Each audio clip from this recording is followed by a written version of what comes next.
Hi everyone, it's Elaine Hamilton from the Reiki Centre, and in my chit chat lounge today, I have Lorena Ferreira, and we've known each other for years now, haven't we? So I'm very excited to have you on. Thank you very much for coming. Thank you for inviting me. So you have a really interesting story, and I wanted to kind of interview you mainly because Mhm. you just up sticks and decided to have a whole brand new life. And I love that. Like it's so interesting to talk to people, and it's like you have your Reiki journey and you're poodling along, boo boo boo, and then it's suddenly like boom, everything changes. Yeah. And so I really wanted to kind of delve into that a little bit and how that felt for you and how the energy moved you, if you felt it like that, like what's going on. But I think, first of all, why don't we start with just a little bit of background on yourself and what brought you to Reiki and, yeah, how the whole process unfolded for you?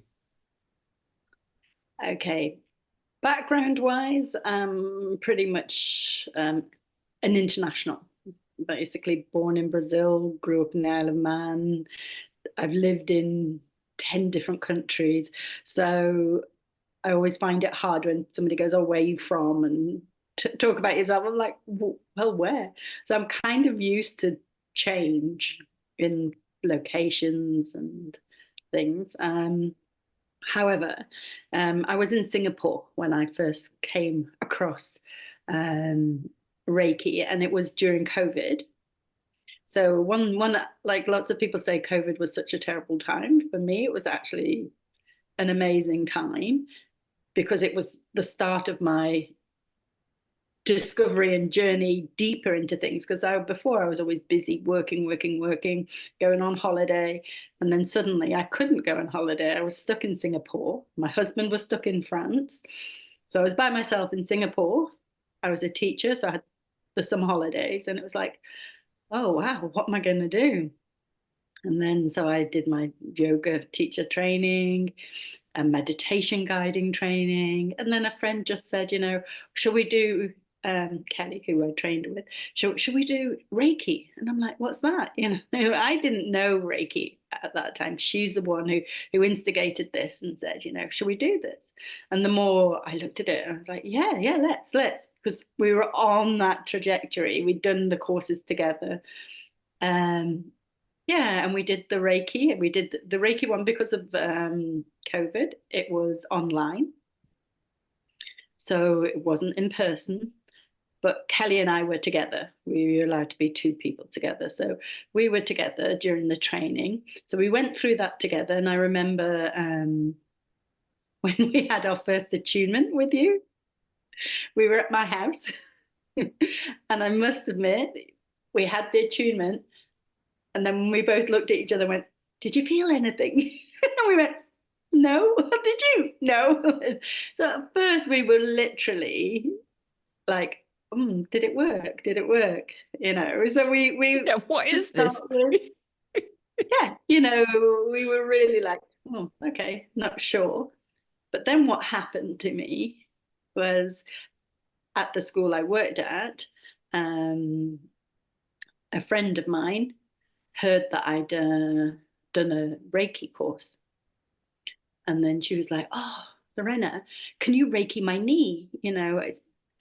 She'd had problems with the knee um, for years. And she was actually having her whole, not the knee replaced, but the cartilage replaced. And she goes, "I'm going in for an operation soon. Can you do it? Because it's so painful." And I'm like, "Yeah, sure. Come to my classroom at lunchtime." And she did. She came to my classroom. So we were sat in my classroom and I put my hands on her knee. And oh my goodness, that was like, what is happening underneath my hands? What is this? That was when it just went, wow, Mm. it worked. I could feel, I'm very tactile, so I feel Reiki. I feel it. I felt like bubbling underneath my hands. I felt heat and I felt energy just moving up and down her leg. It was a really, for me, an amazing experience. For her, she felt it as well. And she also saw light shooting down from her knee down to her foot. Um, and then afterwards, literally it was 10-15 minutes I did this. And then she stood up and she goes, oh my goodness, I can bend my knee, I can walk. And I was gobsmacked. And after that, it was like, anybody want Reiki? I'll Reiki you. And it was in joke. It was like, I'll Reiki that. I'll Reiki you. I'll Reiki you. And so then I just started Reiking everybody. And everybody who'd let me. Yeah. Not sneaking up behind them in the cafeteria. No. Everybody was like, they said, oh, I've got a sore neck. Do you want some Reiki? I hurt my shoulder. Oh, do you want some Reiki? So, yeah. So that's how it all started. Mm. And sometimes I wonder what would have happened if my friend with the sore knee hadn't asked me that day. Interesting, isn't it? It's like sliding doors, isn't it? These opportunities. Amazing. Yeah. Chills. I know. It's weird because, yeah, as I say, after the first attunement, we didn't really my friend Kelly and I were like, oh, I don't know. But that was just instant. Mm. And yeah. And since then, I've had so many interesting experiences with Reiki. What I feel, what people feel when I do it to them. And then I remember when I did Reiki 2 with you. We did it in person then. We were allowed to be in person by that time. And when during the training, we had to Reiki another person. Remember, we were doing it and we put our hands on their head and we sent the Reiki down through their body. And when I was Reikiing this woman, who I didn't know, I got this sharp pain in my lower back, which I thought, oh, that's weird. And so I'm raking her. And then afterwards, I'm like, I said to her, have you got a problem with your back? And she's like, yeah, I was in a car crash when I was younger and I've had back issues ever since.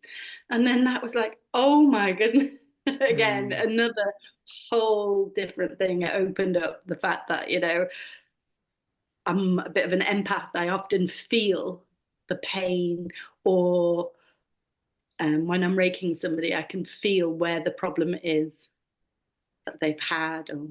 It's interesting, isn't it, when you say that? Because I guess for me, it's like one of those things that I've been doing it so long, it just feels so natural that you can do that. Like, why? Who can't do that almost? But as you're talking, I'm like, no, actually, we start to take it for granted that all this information is available and it's so simple and easy and it's just there. And it's like, well, the pain just arises. Like, I'm not doing anything special. And yet it is, when you first start noticing it, it is very surreal, isn't it? It's like, oh my God, how is this happening? Yeah, it is. And I think the fact that every time you do Reiki to somebody else, it feels differently. Yeah. That's what amazes me. We are all different. And of course, it's going to feel different because it's a different person. They're at a different stage. But it's, and I think you're saying taking it for granted. I suppose I do as well now, take it more for granted. But I do know a friend who's also does Reiki, but she doesn't feel any movement. She doesn't feel that. Yes. And I think if you do feel the response, like something's happening, but it's very hard for somebody. And some people don't feel, and that's what I say, to every client is like, some people don't feel. It doesn't mean it's not working. Right. Yeah. But you're right. I think in a sense, we're very lucky when we're empathic or sensitive to the energy, because then it's the proof. Because I had exactly the same experience as you, except it was my mother giving me Reiki. And I was very skeptical, and she was trying to get me to go to a Reiki 1 class. And I was like, no, that's hocus pocus. And she was like, oh, let me Reiki your back. And I had sciatica, so I did have a back issue. And when she put her hands on my back, it felt like she put a freaking iron on it. Like, it was so hot. I was like, okay, this is not. And there's nothing in my mind that could make sense of it. You Yeah. know what I mean? And it was that exact same, that was the sliding door moment for me. I was just like, this defies logic. This is not, Yeah. doesn't matter how hocus pocus I think it is, there is a burning hot iron on my back right now. And I even grabbed her hands. I'm like feeling her hands, like she's sneaking some kind of hot pad into her But well, hands. like, yeah. Oh, it was bizarre. But you're right. I mean, going all the way back then, it was like magic. I was just mind blown by the whole thing. But I do wonder if I hadn't been as sensitive to the energy, Mhm. if I'd been so convinced, it's a good point. Yeah. Yeah. I must admit, I think I've had maybe one or two clients who haven't felt anything, Mm. which, is a small percent. And I sometimes wonder, uh, well, I know the Reiki's working, Yeah. but I find it really hard to know who it is. Like when somebody comes to you and you think, oh yeah, they'll be really open and they will really feel something. And sometimes they're the ones who don't feel as much.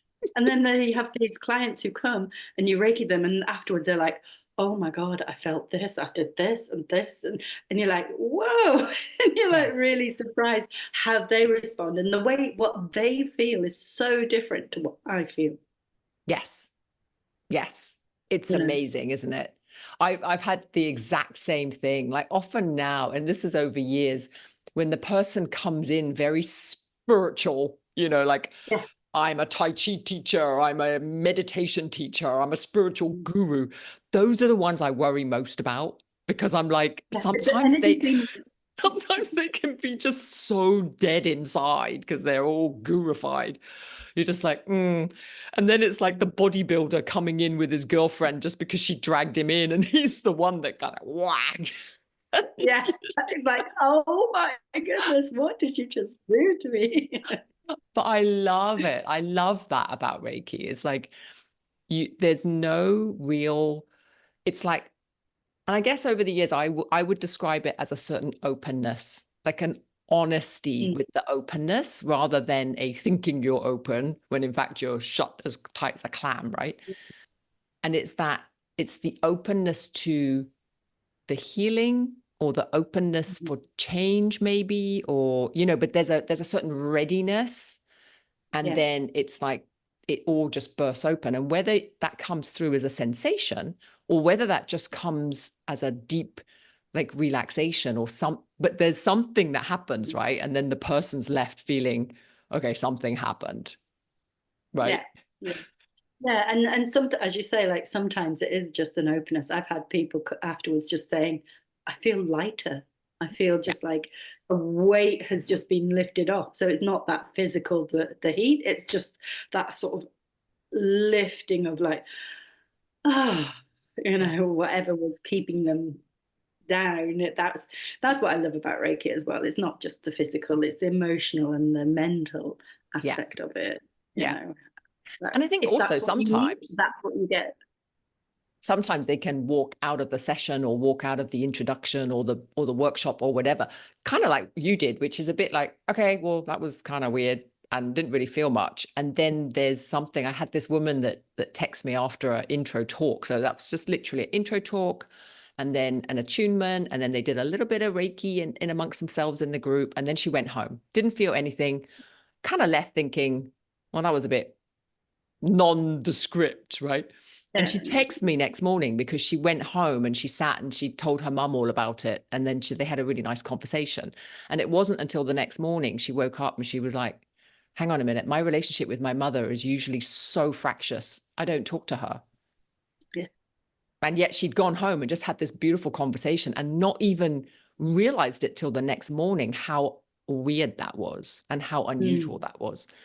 And so sometimes it can just be everything feels so normal and balanced and harmonious. You don't even notice. Yeah. You know what I mean? And then it's later on where you think, oh, hang on a minute, that's not what I would usually have done. Yeah. Yeah. No, I think Reiki has a profound effect on people. Amazing. Yeah. I Anyway, we've Reiki, gone I off on a Reiki. tangent. We did Yeah. say we could talk about Reiki for the entire interview, which is what we're doing.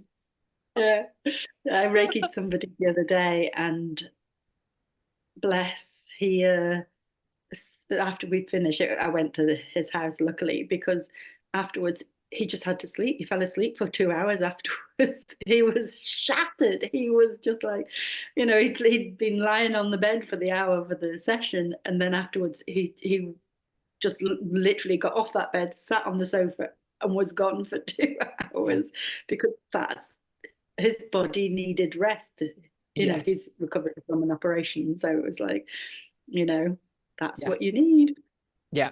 Yeah. Yeah. And that's also interesting to notice how different it can be, because for a lot of people, they're like, well, Reiki should make me feel fuller and better and this and that. And then sometimes it doesn't, right? Like you say, it makes you really notice how exhausted the body is or what the body really needs. And sometimes people can just like cry for hours afterwards, or they can wake up next morning feeling really grumpy and angry. And so it's like whatever emotion needs to come out can sometimes happen. And like you say, that level of exhaustion in the body is seen. Yeah. And then that healing, that really what he needed in that time was really to sleep, right? And to rejuvenate. Yeah. So yeah, so you don't always get the results that you expect, which is what I find the most interesting, because it really keeps you humble in that sense. Like you don't know what's going on for that person, and you just got to Yeah. trust it. Yeah, I love talking to the clients after a session. So how was that? And then they suddenly start, and you're like, oh, wow, you've been on a journey. I've Yeah. had quite a few people levitating, feeling like they're levitating and floating during Reiki. And then um, one person, she felt like she was levitating and hovering, and then I finished it off by holding her feet, and she felt like when I went to her feet that I would sort of went and pulled her back onto the table, and she wasn't happy. She wanted to stay. She was having a lovely time. It was like, uh, that was funny. So you don't know what experience they're having during the Reiki. Yeah. It's So it's beautiful, isn't it? always interesting afterwards saying, "Oh, how was that for you?" Yeah. It is so beautiful. I know. We're very lucky with our jobs. So, okay, so let's go back. So you were in Singapore, you've done your Reiki too, and then so how did it kind of transpire? And we don't have to go through the whole thing bit by bit, because I'm kind of quite interested to bring us into the present moment, because you went from Singapore as a teacher Mhm. and then To France, to the southwest of France. Yeah, well, because of COVID, well, my husband and I were separated for 18 months. He was in France and I was in Singapore, because that Christmas of 2019, or the January of 2020, we said goodbye at the airport, and it was like, oh yeah, see you at Easter, see you at Easter. Thinking that was the whole idea. He was going to stay here and renovate the house while I went back to Singapore. Of course, we didn't see each other at Easter, we didn't see each other in the summer, and Singapore was very strict. So, and I had to finish my contract out. So yeah, after 18 months of being separated, I finished up in Singapore and came and joined him in the south of France. And this little, how would you describe it? It's an old farmhouse with a gîte and stuff. So, and yeah, changed my life again. And it was lovely. And then, as you say, I was a teacher. And then to me, it was a natural step to then do Reiki 3 and Reiki Masters, because one, I felt Reiki, everybody should know Reiki. It's there. Everybody can do it. And it's like the more people you can get doing Reiki and helping themselves, to me, that's, if everybody in the world could do Reiki, it would be such a different place. yeah. So it was a natural step for me to then go and do Reiki 3 and become a Reiki master. So to use my teaching skills as well to then teach people how to do Reiki for themselves. So that's, you came over and we did, had a lovely week and did all my training. So lovely. Like seriously, you live in the most beautiful area. Yeah. It's, yeah, So a I wake shout up each out because day. Lorena's doing retreats and all sorts. So we will put your link down there. Honestly, she lives in the most Okay. beautiful part of France. It's gorgeous. So yeah, really, it's really nice. And you've set it up Got a really nice nicely as energy. well. It really has a Yeah. lovely energy. You know, it's a it's a very positive place where I am. You know, I wake up each day, look at the Pyrenees, and just think, ah, I'm lucky. Yeah. Right. And it's Which is good. interesting how it's just opened up for you as well, right? Because it was a very snap decision at the time, wasn't it? To just go, okay, we're going to buy this. Yes. A very snap decision. We had a friend who lived in the area, and we came to visit them on holiday. We had some friends, and it was literally, oh, isn't it nice around here? And we, these little French villages, and they've got their estate agents' windows, and so we started looking at the windows, and it was like, oh my, look at this one, look at that, oh my goodness! And it was just, aren't they beautiful, these houses? Look how cheap they are, like this. And so we went in and just went, oh, can we look at this one, this one, this one, and this one? And yeah, we saw four. And literally, when we came here with this French estate agent, I didn't speak French then. So my husband was talking to him. And we walked around, and then after about half an hour, my husband just went, "Oh yeah, she wants it." That's, you know, and the estate agent goes like, "You've only just really seen it," and he goes, "No, no, I can tell," you know. And then, yeah, the next day we walked into the estate agent's office and said, "Right, we want to buy that house," and he was shocked because it was instant. It was just, yeah, this is it. And yeah, we'd only come on holiday to see our friends, and we ended up going home having bought a house. Most people's like, oh, I went on holiday and all I got was a t-shirt. And you walk out with, with a farmhouse. Yeah. Yeah, honestly, it was a bit of a surprise. We got back on the plane and it was like, What have we have just done?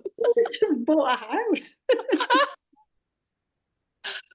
Oh my God. But don't you love moments like that? Because, you know, I mean, to be fair, it could have been an utter disaster and you could have a year later gone, shit.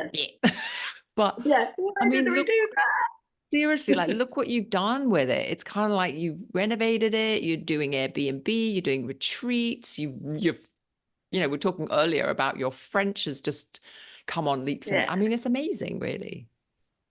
yeah, you know, and I do believe in change. You know, the Mm, saying everything has changed, and everything does change, and being open to change. yeah, I think I think that's an issue, that people are afraid of change.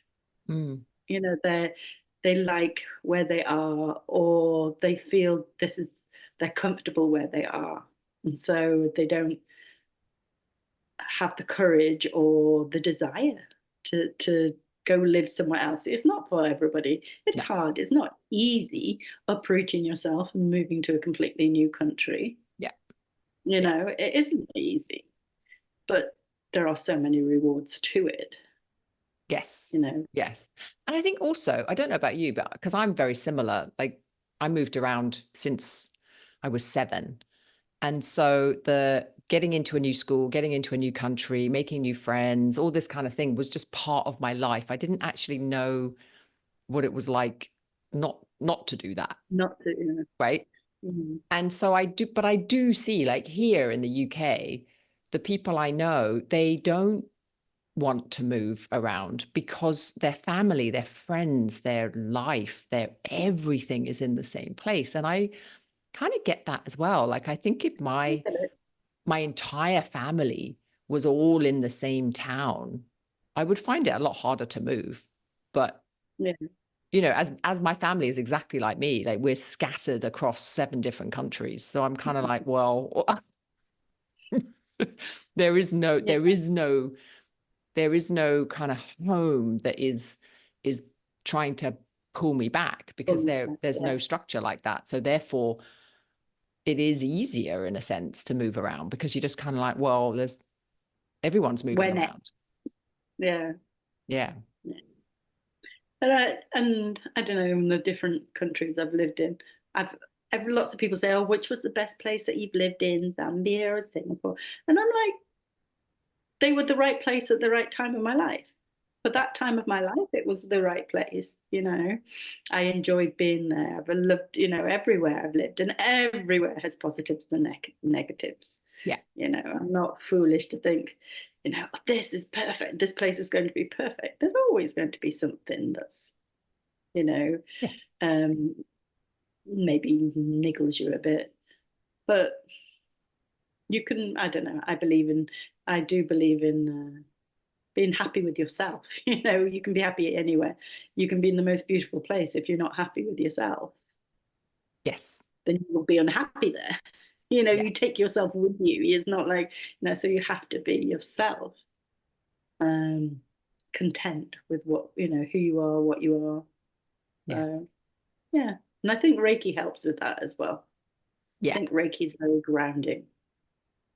You know, A lot of people, a lot of teachers that I've spoken with, they have a very similar feeling to what I have, which is this idea when you do your Reiki, it's like a homecoming. mm. So a little bit like you say, like when you're content, when you're contained, Mm. then it doesn't really matter where you are on the planet or what you're doing, even, because there's your home is within yourself. And like you say, you take yourself wherever you go. So you're taking your home with you wherever you go. And then it's just more about the experiences you're having rather than the Mm. trying to get something from it. Yeah. Yeah. No, I understand that. I get more of a sense rather than the being home when I Reiki myself, I get more of just like a wave of calm that sort of just like, ooh, you know, now I'm like at peace sort of thing. Mm. So yeah. Yeah. Interesting. Mm. So tell me about, so obviously we've kind of said you're here and you're in France and you're doing your stuff. So what's your kind of um hopes, I guess, or your goals, or like what's happening? What's happening with you? Oh, my life's changing as always. Well, I think we'll always be renovating, but I think we've done quite a lot of renovations. We're at a point now where we've got our gîte up and running. My yoga studio is, we've still got to put the wooden floor in, but at the moment it's usable with the concrete floor. And that is really coming on nicely. And so I'm Mm. teaching yoga in there. And then off that, I have my Reiki room. So I'm starting with my business of retreats, as you were saying, having people out. My dream, I haven't done it yet, and hopefully this year I'll get people here, is to run retreats here, where people come for the week. We do Reiki, we do walking in the Pyrenees, swimming in the lakes and the rivers, and eating my husband's delicious food, like because A he's an great cook. amazing cook, as you Yeah. know. Yeah. So I really want more people to do Reiki. So I have got one retreat where it's Reiki and yoga. Mm-hmm. So start the day with some yoga, then do Reiki 1 and Reiki 2 within the week, which I know is a bit fast, that's the one thing I'm wondering about, but it would be over like 6 days. Yeah. We do it with a lot of practice together and thrown in with the appreciation of the nature that's around here because it is a beautiful place. Yeah, so I'm hoping to run retreats where people come and do that. And I've also at first, when I first started thinking about doing retreats, I had all these ideas. I'm going to do this.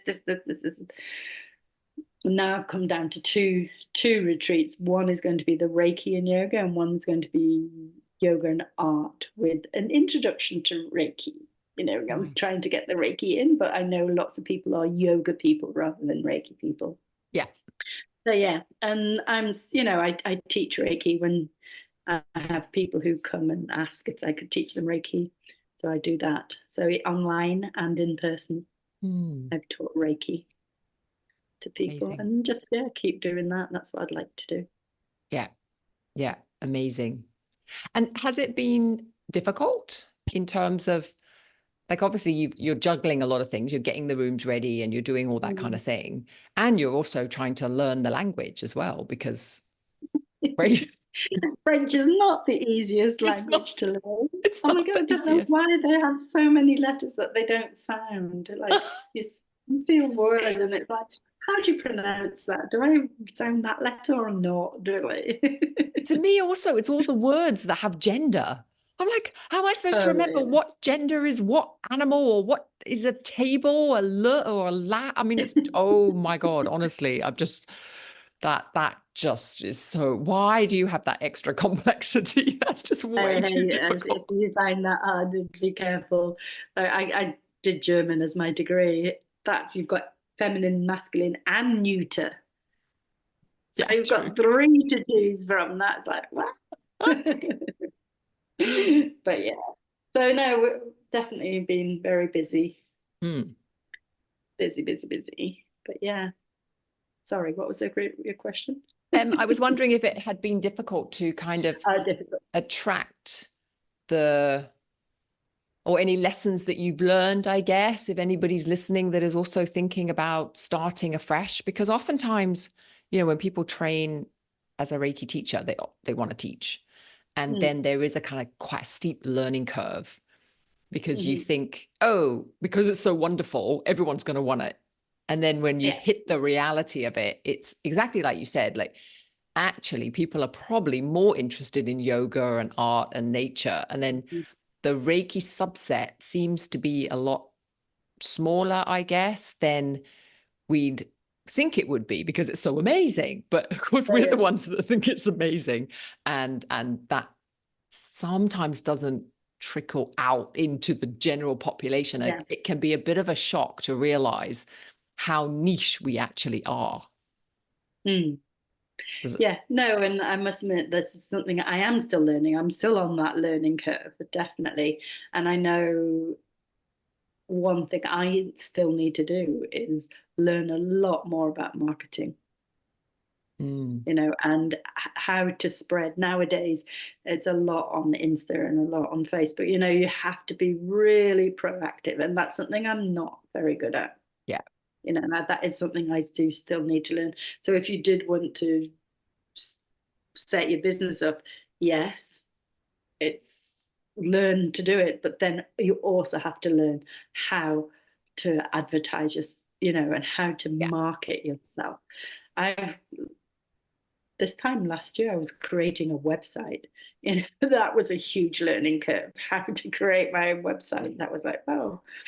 Um so I think that's huge. That is huge, that sort of aspect of it. Because as you say, it's wonderful, but you have to let other people know as well. Um, and I offer Reiki to people often as well. mm, If somebody's not feeling well. And it doesn't have to be a formal session. yeah, Like the other day, I was around at a friend's house for dinner, and there were several people there, but she'd hurt her hand. She'd burnt her hand. And so we just sat during the dinner, and I just put my hand on hers. And she's like to the others, oh, she's not holding my hand, she's raking me. I said, yeah, no, I'm just raking. So it's like not doing it officially, yeah, as a treatment, but those opportunities that arise. And then other people see that what you're doing, and they're like, oh, what is that? And that sparks interest, yes. No, I think you're you absolutely know, right. Yeah, it's like the just willingness to be constantly bringing it into the awareness of others without being annoying, right? Without nagging, but it's just the natural outpouring of, if somebody's injured, or if someone has a headache, or if someone is, to actually just say, oh, well, maybe I can help with that. Because if, like your friend with the knee, if something powerful happens, then they become your biggest advocates, actually. yeah, yeah. So I think that is definitely, I would recommend that, looking for opportunities which where you can do it throughout the day. Yeah. Yeah. Not in formal sessions. Yeah. Yeah. I know.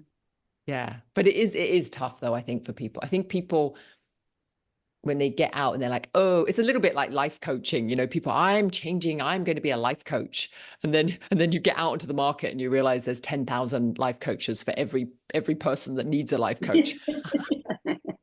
Like, Oops. not so easy.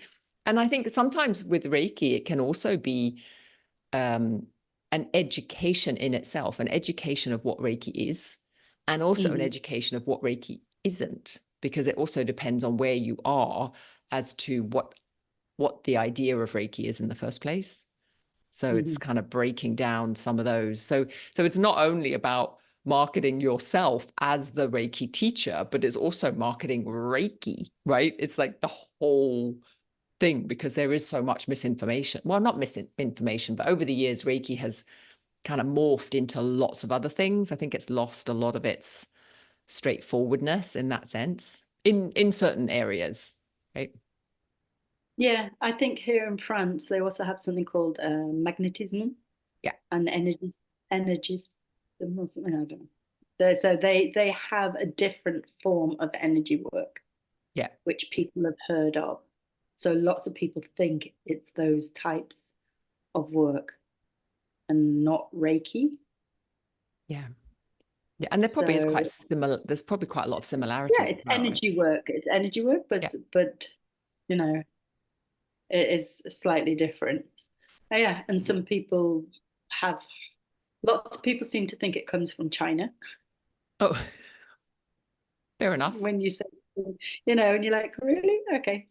But that's just the misconception that they've, heard it. Oh yeah, isn't it from China? Isn't it where you know, where you levitate or something like that, and you're like, no, it's not quite like that.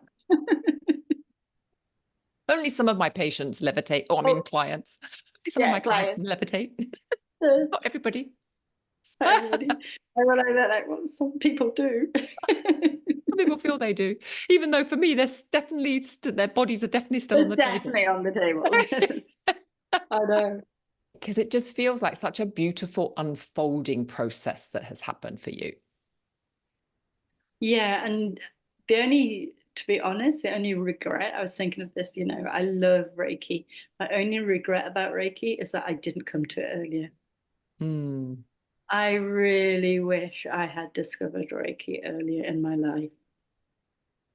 So much. I would like, if I, when my kids were little or when my mum was still alive, my mother would have loved Reiki, Yeah. and Yeah. so yeah, I would. That's why I want everybody to Yeah, I was to just learn about to say Reiki. that feels and sounds like that's the desire in you to almost publicize it so other people have the opportunity to know it earlier. Yeah. Right? Yeah. Just so that because I'm with you. I mean, like I do feel so lucky that it came into my life so early, because it Yeah. meant that Really. yeah, and actually my kids were even younger, right?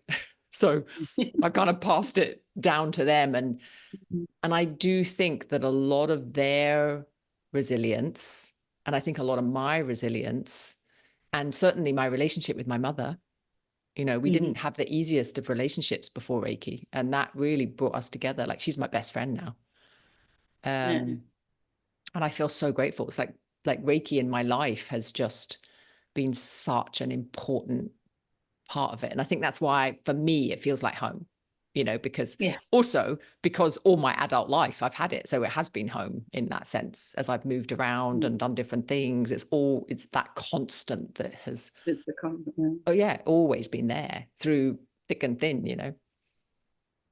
Yeah.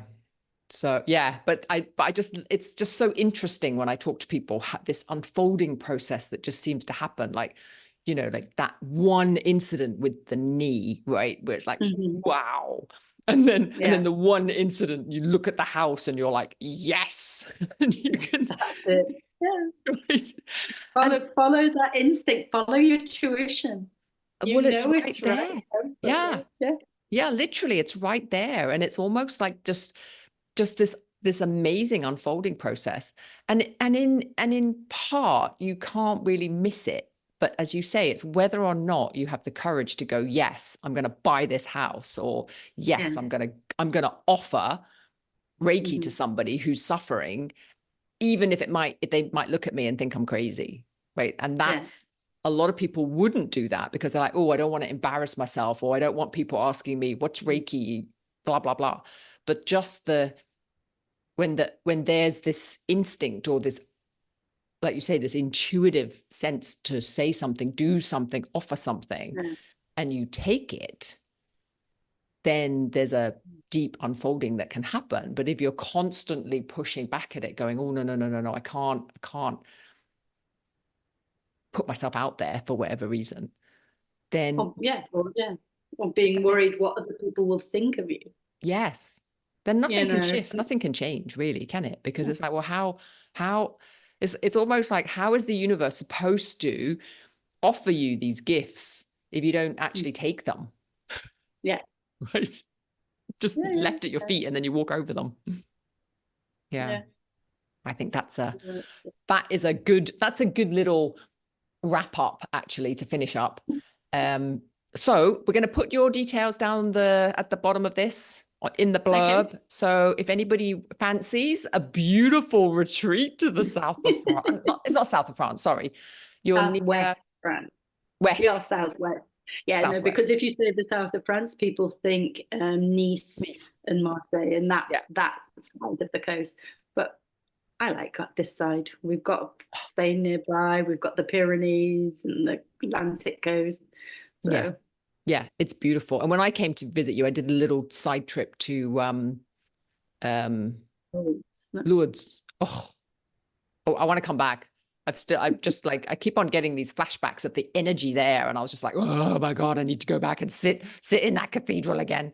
It's not a yeah, cathedral, is it? It's is it a I Lord's cathedral? for me it's the grotto down the bottom. If you go to the grotto, there's a lot of energy there. Yes. A lot Yeah. of Where the energy. water actually comes through or Mm. out. Right. Oh my God. Yeah. I spent a whole afternoon sitting there just like, oh.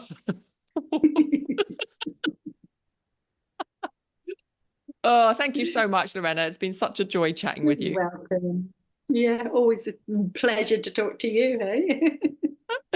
And for everyone else, I hope you really enjoyed it, and see you next time.